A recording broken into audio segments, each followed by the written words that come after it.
മഹാനവറുകൾ കച്ചവട സ്ഥാപനത്തിലില്ല, എന്റെ ജ്യേഷ്ഠന്റെ മകൻ ഇരുത്തി പോന്നതാണ്. തുണി കണ്ടപ്പോ ചോദിച്ചു, ബിക്കം ഹാദ, എത്രക്ക് നിങ്ങൾ വാങ്ങിച്ചത്? അയാൾ പറഞ്ഞു 400 ദിർഹം, 400 ദിർഹമിനാണ്, 400 വെള്ളി നാണയങ്ങൾക്കാണ്. അന്ന് സ്വർണ്ണ നാണയം വെള്ളി നാണയല്ല, ദിർഹം വെള്ളിയാണ്, ദീനാർ സ്വർണ്ണമാണ്. 400 ദിർഹം, 400 വെള്ളി നാണയങ്ങൾക്ക്. അവര് പറഞ്ഞു, യാ അല്ലാഹ്, ഇതിനാകെ 200 വിലയുള്ളൂ, നിങ്ങൾ എന്തിനാ 400 കൊടുത്തത്? പ്രച്ചോനെ, എന്റെ നാട്ടിൽ 600 കിട്ടൂല എന്ന് പറഞ്ഞ, എന്റെ നാട്ടിൽ 600 കിട്ടില്ല, പിന്നെ കിട്ടിയത് ലാഭല്ലേ ഇവിടെ. അദ്ദേഹം പറഞ്ഞു, വാ, ഇല്ലല്ല, ഇതിന് 200 വിലയുള്ളൂ, വാ. പൊന്നാര സഹോദരൻ, നിങ്ങൾ എന്തിനാ എന്നെ പറയുന്നത്? ഇത് എന്റെ കടയിൽ നിന്ന് വാങ്ങിച്ചതാ, വാ എന്ന് പറഞ്ഞു. കൊണ്ടുപോയി. ജ്യേഷ്ഠന്റെ മോനോട് ചോദിച്ചു, ചെവിക്കുന്നിക്ക് പിടിച്ചിട്ട് ചോദിച്ചു, എത്രക്ക് അയാൾക്ക് വിറ്റത്? ഞാൻ 400 എന്ന് പറഞ്ഞു. മൂപ്പര് ഓക്കെ എന്ന് പറഞ്ഞു. അത് അള്ളാന്റെ അടുത്ത് ഓക്കെ അല്ല, കൊടുക്കുക, ബാക്കി കൊടുക്കുന്ന. സുബ്ഹാനല്ലാഹ്, തിരിച്ചു കൊടുക്കുക പൈസ എന്ന് പറഞ്ഞു. ഇല്ലെങ്കിൽ 400ന്റെ വിലയുള്ള തുണി കൊടുക്കുക. സുബ്ഹാനല്ലാഹ്, എന്റെ കച്ചവടം ചെയ്യുന്നത് അള്ളാഹ്ക്ക് വേണ്ടിയിട്ടാണ്, വേറൊന്നുമല്ല. കച്ചവടം ചെയ്യുന്നത് അള്ളാഹുവിന് വേണ്ടിയിട്ടാണ്. മുഖ്ലിസീന ലഹുദ്ദീൻ. അബൂ അബ്ദുല്ലാഹിൽ ഖയ്യാത്ത് റളിയല്ലാഹു അൻഹു വസ്ത്രങ്ങൾ നെയ്തു കൊടുക്കുന്ന ഒരു ടൈലറാണ്. വസ്ത്രം നെയ്തു കൊടുക്കും. കുറെ കസ്റ്റമേഴ്സ് ഉണ്ടാവും, കുറെ ആളുകൾ ചോദിച്ചു വാങ്ങിച്ചു പോകും. അന്നൊരിക്കൽ വസ്ത്രം വാങ്ങാൻ വേണ്ടി നിത്യം അവരെ സന്ദർശിക്കുന്ന ഒരു ജൂസിയുണ്ട്. ഇറാനിയായ ഒരു പേർഷ്യക്കാരനായ തീ ആരാധിക്കുന്നവര്. അയാൾ വന്നിട്ട് സ്ഥിരം കസ്റ്റമറാ. ഒരു കന്തുറ വേണം, അല്ലെങ്കിൽ ഒരു കുപ്പായം വേണം, അത് നെയ്തു കൊടുക്കും, അത് വാങ്ങിച്ചു പോകും, പൈസ കൊടുക്കും, വാങ്ങിച്ചു പോകും. ഒരിക്കൽ അസ്ർ നിസ്കാരത്തിന് പോയപ്പോ സ്വന്തം ശിഷ്യനെ കടയിൽ നിർത്തിയിട്ട് പോയതാണ്. ഇയാൾ വാങ്ങിക്കാൻ വേണ്ടി വന്നു. എന്റെ ഡ്രസ്സ് എവിടെ കൊടുത്തു. ഡ്രസ്സ് കൊടുത്തപ്പോ ഇയാള് തിരിച്ച് പൈസ കൊടുത്തു. കൊടുത്ത പൈസ എന്താണ്? ഫേക്കാ, കള്ളനാണയായിരുന്നു. കള്ളനാണയം, കള്ളനോട്ടെന്നൊക്കെ പറയില്ലേ, കള്ളനാണയമാണ്. അപ്പൊ ഈ ശിഷ്യൻ പറഞ്ഞു, തരൂല, കള്ളനാണയത്തിന് തരാൻ പറ്റൂല, സാധനം താ, പിന്നെ വന്ന് വാങ്ങിച്ചോന്ന് പറഞ്ഞയച്ചു.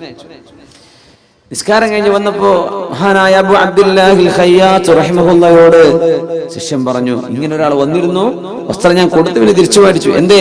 ആള് കള്ളനാണയം തന്നത്, ഞാൻ വാങ്ങിച്ചില്ല. സൈഫ് എന്ന് അറബിയിൽ പറയാം, മുസയ്യഫ്.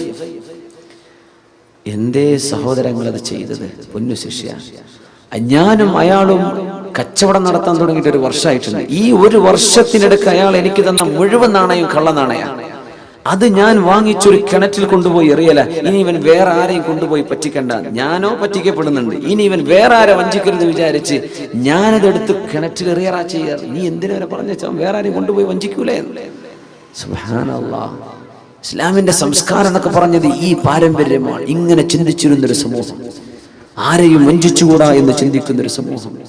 എന്തിനായി ചെയ്യുന്നത്? അള്ളാഹുവിന്റെ അടുത്ത് പ്രതിഫലം കിട്ടണം. ജനങ്ങളുടെ കയ്യിലെയോ ജനങ്ങളുടെ അടുത്ത് കാശ് വാങ്ങി ഒന്നുമല്ല വേണ്ടത്. ചെയ്യുന്നത് സത്യസന്ധമാണോ? ഞാൻ അള്ളാഹുവിന് വേണ്ടി ചെയ്യാം, ഇത് ചിന്തിക്കുന്ന ആളുകൾ. അങ്ങനെ മാപ്പ് ചെയ്തു കൊടുക്കുന്നവർ, അള്ളാഹുവിന് വേണ്ടി പൊറുക്കലിനെ ചോദിച്ചു കൊടുക്കുന്നവർ. ഇബ്രാഹിം റളിയല്ലാഹു തആല അൻഹു കുറെ നാൾ ഒരു മരുഭൂമിയിൽ, അവരെ കുറെ കാലം അവിടെ താമസിച്ചിട്ടുണ്ട്. ഇബ്രാഹിം റളിയല്ലാഹു തആല ഇന്നത്തെ സിറിയയുടെ പല ഭാഗങ്ങളിലായിട്ട്, ഈജിപ്തിന്റെ ചില ഭാഗങ്ങളിലൊക്കെ ആയിട്ട് അവർ ജീവിച്ചിട്ടുണ്ട്. അവിടെ ഒരു സൈന്യത്തിൽപ്പെട്ട ഒരാൾ കൂട്ടം തെറ്റിയിട്ട് വന്നു, ഒരു പട്ടാളക്കാരൻ.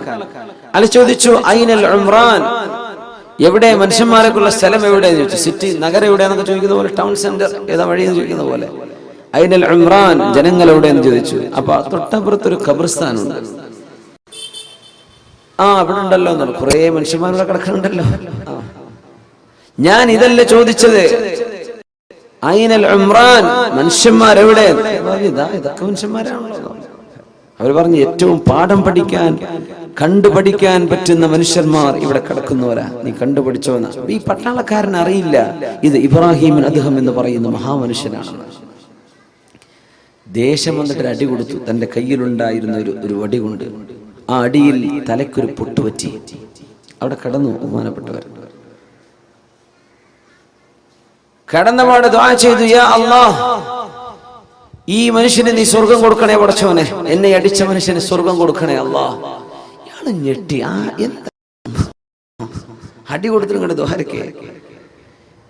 പിന്നെ ആരോടൊക്കെ ചോദിച്ച് ഇയാൾ വഴിയറിഞ്ഞു ടൗണിലേക്ക് എത്തിയപ്പോൾ കൂടുതലുള്ള പട്ടണക്കാർ ചോദിച്ചു, എങ്ങനെ വഴി കിട്ടിയത്? ഞാൻ ആകെ കുടുങ്ങിയിരുന്നു, ഞാൻ ഒരാളോട് ചോദിച്ചു, അയാൾ എന്നെ കുറെ സ്വീപ്പാക്കി, വഴി എവിടെ ചോദിച്ചാൽ പള്ളിക്കാട്ടിലേക്ക് കാണിച്ചു, ഞാനൊരു അടി കൊടുത്ത് പോന്നിട്ടുണ്ട് എന്ന്. പടച്ചോനെ, നീ ആ അടിച്ച മനുഷ്യൻ, അവിടെ കണ്ട മനുഷ്യൻ ഇബ്രാഹിം അദ്ദേഹം തങ്ങളാവാൻ സാധ്യതയുണ്ട്. യാ അല്ലാഹ്, ഞാൻ അവരെയാണോ ഈ ചെയ്തത്? ഓടിച്ചെന്നു, കുതിരയെടുത്ത് ഓടിച്ചെന്ന് ഇതേ സ്ഥലത്ത് ചെന്ന് കിടക്കുമ്പോ കുറെ ശിഷ്യന്മാരൊക്കെ ചെന്ന് പിന്നാലെ. ബഹുമാനപ്പെട്ട ശൈഖ് അവരോടുണ്ട്, കാലിക്കൽ വീണ് മാപ്പ് ചോദിച്ചു. ഞങ്ങൾക്ക് എന്നോ മാപ്പ് തന്നിട്ടുണ്ടല്ലോ, എന്തിനാ ഈ മാപ്പ് അപേക്ഷയൊക്കെ? അല്ല, ഞാൻ നിങ്ങൾ അടിച്ചപ്പോ നിങ്ങൾ എനിക്ക് വേണ്ടി ദ്വാരെന്ന് ഞാൻ കേട്ടിരുന്നല്ലോ. അപ്പോ എന്തേത്? ഒന്നല്ല, ഈ ജാതി അടി കിട്ടിയാൽ അള്ളാഹു എനിക്കതിന് കൂലി തരുമെന്ന് എനിക്കറിയാം. നിങ്ങൾ കാരണം എനിക്കുള്ള കൂലി തരാ, പിന്നെ ഞാൻ കാരണം നിങ്ങൾക്ക് ശിക്ഷ ഉണ്ടാവുക, അത് പാടില്ലല്ലോ. നിങ്ങളൊരു ഉപകാരം ചെയ്തില്ലേ, ഞാൻ അങ്ങോട്ട് ഉപകാരം തരികയാണ്, നിങ്ങൾക്ക് അള്ളാഹ് സ്വർഗം തരട്ടെ. സുബ്ഹാനല്ലാഹ്, എനിക്ക് നിങ്ങൾ ഉപകാരം ചെയ്തില്ലേ, ഒരു വേദന, ആ വേദനക്കുള്ള കൂലി തരൂലേ, അതിന് നിങ്ങൾക്കൊരു ഉപകാരം ഞാനും തരണ്ടേ? അള്ളാഹു നിങ്ങൾക്ക് സ്വർഗം തരണ്ടേ? ഞാൻ അങ്ങനെ ചോദിച്ചതാണ്. മഹാനായ ഇബ്രാഹിം റളിയല്ലാഹു തആല മുസ്ലിം സമൂഹത്തിന്റെ ആ ഒരു എന്താ പറയാ, ഇന്റലക്ച്വൽ ഗ്രോത്ത്, നമ്മുടെ ആ ബുദ്ധിപരമായ, സാംസ്കാരികമായ ആ ഒരു ഔന്നിത്യം, ഇതാണ് ഇസ്ലാമിന്റെ ലെഗസി എന്ന് പറയുന്നത്. ഇസ്ലാമിന്റെ പാരമ്പര്യം ഇതാണ്. എല്ലാം ജീവിച്ചത് പടച്ചോന് വേണ്ടിയാണ്. മനുഷ്യന്മാരുടെ ഒരു പ്രശ്നമില്ല, ആരും എന്തും ചെയ്തോട്ടെ. അബ്ദുല്ലാഹ് ബിൻ മസ്ഊദ് റളിയല്ലാഹു അൻഹുവിന്റെ ചില കാശ് ഏതോ ഒരു കള്ളൻ പോക്കറ്റ് അടിച്ചു കൊണ്ടുപോയപ്പോ ആളുകൾ പറഞ്ഞില്ലേ, അബ്ദുല്ലാഹ് ബിൻ മസ്ഊദ്, നിങ്ങൾ അല്ലാഹുവിനോട് ദുആ ചെയ്യൻ, ആ മോഷണം ചെയ്തു കൊണ്ടുപോയ മനുഷ്യന് അല്ലാഹുവിന്റെ ശിക്ഷ വരട്ടെ. നിങ്ങൾ ദുആരക്ക് ഞങ്ങൾ കാമ്യം പറയാം. വളരെ മെലിഞ്ഞ മനുഷ്യനായിരുന്നു അബ്ദുല്ലാഹ് ബിൻ മസ്ഊദ് റളിയല്ലാഹു തആല. അല്ലാഹുവിന്റെ റസൂലിന്റെ സ്വഹാബിയാണ്, ഖുർആൻ എഴുതി വെച്ചിരുന്ന സ്വഹാബിയാണ്, കാത്തിബ് സിദ്ദ് റസൂലില്ലാഹ്, വിശുദ്ധ ഹദീസുകൾ റിപ്പോർട്ട് ചെയ്ത സ്വഹാബിയാണ്. കാലിന്റെ അടിഭാഗം അർശിൽ തട്ടി എന്ന് റസൂൽ പറഞ്ഞ സ്വഹാബിയാണ് അബ്ദുല്ലാഹ് ബിൻ മസ്ഊദ് റളിയല്ലാഹു തആല. വലിയ മഹാനാണ്. അബൂജഹലിലൊക്കെ ആ യുദ്ധത്തിൽ തല വലിച്ചു കൊണ്ടുവന്ന സ്വഹാബിയാണ് അബ്ദുല്ലാഹ് ബിൻ മസ്ഊദ് റളിയല്ലാഹു തആല. എന്താ ദ്വാരക്കെന്ന് അറിയോ? സ്വന്തം പോക്കറ്റ് അടിച്ചു പോയത്. നമ്മളൊക്കെ മൊബൈലുള്ള കട്ടെടുത്ത് എന്തായിരിക്കും അവസ്ഥ? നമ്മൾ എങ്ങനെയൊക്കെ ദ്വാരക്കും? പടച്ചവൻ എടുത്തി വീണ, വണ്ടി കുത്തിയോ, എന്തൊക്കെ നമ്മൾ ദ്വാരക്കൂലേ? ഒരു ഉപദ്രവം ചെയ്താൽ അബ്ദുല്ലാഹ് ബിൻ മസ്ഊദ് അങ്ങ് ദ്വാരുന്നു, എനിക്ക് ഞാൻ ദ്വാരക്ക, അന സാഹിബുൽ മാൽ, സമ്പത്ത് എന്റേതാ, ഞാൻ ദ്വാരക്ക, നിങ്ങൾ ആമീൻ പറഞ്ഞോളൂ. ആമീൻ പറയാം. എന്താ ദ്വാരെന്ന് അറിയോ? അല്ലാഹുമ്മ പടച്ചവനെ, ഇൻ കുൻത തഅലം അന്നല്ലദീ സറഖ മാലി മുഹ്താജുൻ ഇലൈഹി ഫബാരിക് ലഹു ഫീഹി യാ റബ്ബ്. പടച്ചവനെ, എന്റെ സമ്പത്ത് മോഷ്ടിച്ചു കൊണ്ടുപോയവൻ, അവൻ അത്യാവശ്യമുണ്ടായിട്ട് മോഷ്ടിച്ചതാണെങ്കിൽ അവൻ കൊണ്ടുപോയ സ്വത്തിൽ നീ ബർക്കത്ത് കൊടുക്കണേ അല്ലാഹ്. ഇനി അവൻ മോഷ്ടിച്ചത് എന്നെ ബുദ്ധിമുട്ടാക്കാൻ വേണ്ടി ചെയ്തതാണ്, അവൻ ആ പൈസയുടെ ആവശ്യമൊന്നും ഉണ്ടായിരുന്നില്ല, അവൻ വെറുതെ ബുദ്ധിമുട്ടാക്കാൻ ചെയ്തതാണെങ്കിൽ ഫജ്അൽഹു ആഖിറ ദംബിൻ യർതകിബുഹു ഫീ ഹഖ്ഖിക യാ അല്ലാഹ്. ഇനി ഒരിക്കൽ മറ്റൊരു തെറ്റ് ചെയ്യാൻ ഒരു അവസരം ഇയാൾക്ക് കൊടുക്കരുത് പടച്ചവനെ, അവനെ നന്നാക്കി കൊടുക്കണമേ. അബ്ദുല്ലാഹ് ബിൻ മസ്ഊദ് റളിയല്ലാഹു അൻഹു. ഇങ്ങനെയൊക്കെ ചിന്തിക്കാനുള്ള വിശാല മനസ്സ് ഒരു സത്യവിശ്വാസിക്ക് കിട്ടിയപ്പോ, ഇഖ്ലാസിൽ ജീവിക്കുമ്പോ, അള്ളാഹ്ക്ക് വേണ്ടി ജീവിക്കുമ്പോ. മനുഷ്യന്മാര് പലതും പറയും, മനുഷ്യന്മാരുടെ വാക്ക് കേട്ടൊന്നും ജീവിക്കാൻ പറ്റില്ല. ആളുകൾ ഭ്രാന്താക്കും, ഓരോന്ന് പറഞ്ഞിട്ടും ചോദിച്ചിട്ടും. നല്ല നിലയ്ക്ക് ജീവിക്കുന്ന മനുഷ്യൻ അതൊരു വീക്ക്നെസ് ആണ് മനുഷ്യന്മാരെ വിചാരിക്കുക. ഞാൻ എപ്പോഴും പറയാറുണ്ട്, അങ്ങനെ സ്ത്രീധനൊന്നും വാങ്ങാതെ കല്യാണം കഴിച്ചാൽ അയാൾക്ക് തീരെ വില ഉണ്ടാവില്ല. ആ മരുമോന്, ആ പുരയിലോ കുടുംബത്തിലോ വില ഇല്ല. ശരിക്കും അയാൾക്കല്ലേ വില കൊടുക്കേണ്ടത്. നമ്മുടെ നാട്ടിൽ അങ്ങനെയാണ്. അവനൊരു സാമർത്ഥ്യമൊന്നുമില്ല, 5 വയസ്സ് വേണ്ടെന്ന് പറഞ്ഞ് കല്യാണം കഴിച്ചതാണ്. സുബ്ഹാനല്ലാഹ്. ഒരു വിഷയം അപ്രീഷിയേറ്റ് ചെയ്യുന്നതിന് പകരം നമ്മൾ എന്ത് ചെയ്യും?